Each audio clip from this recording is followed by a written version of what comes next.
Essentially, the biggest challenge that we see with founders is they don't have enough data to make an informed decision about how they should position. So combine that with the fact that they usually, if they've raised venture capital, the venture capitalists are looking for massive returns. So they had to convince the venture capitalists, this is going to be $1 billion company. We're going to dominate this giant market. And so most of the time, these giant markets that they're going after, there really isn't a real thing as a giant market. Most of the time, it's just a collection of market segments. And so trying to position to your broad total addressable market is almost impossible.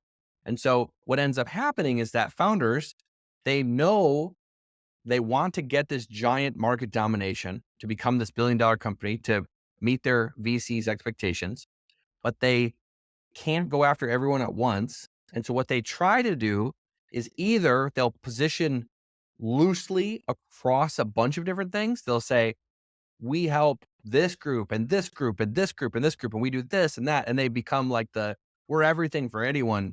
And that's effectively anti-positioning. It's the refusal to position. And so what ends up happening is they don't position for anyone. And so their product is super hard to explain. It's like broad and vague, and no one quite knows what it is or who it's for. And then they never make any meaningful progress to actually getting this giant market, which is really a collection of market segments.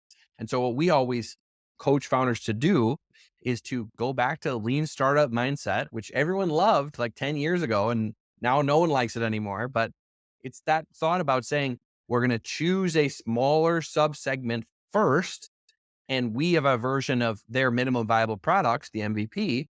We say you take a minimum viable positioning and you say, I'm going to position for this segment, knowing that I'm probably going to have to pivot. I may realize that it's not quite the right one, but if you don't position for a segment, you'll never actually figure out if it's going to work or if it's not going to work. Using this broad generalized message, someone gave the example in one of my LinkedIn posts where it was like, it's the difference between casting a fishing rod after a specific fish that you're trying to get, or doing like a big broad net and just seeing what you collect. And I was like, but the problem is when you do the big broad net, you usually don't collect anyone. So it's actually like casting a big net filled with holes. So it's like the choices are stay broad, stay generalized, don't position, and pretty much die. Or what we would say is start sequencing, testing different versions, position for this group, position for this group, and try to get some early signals of success and then lean into it.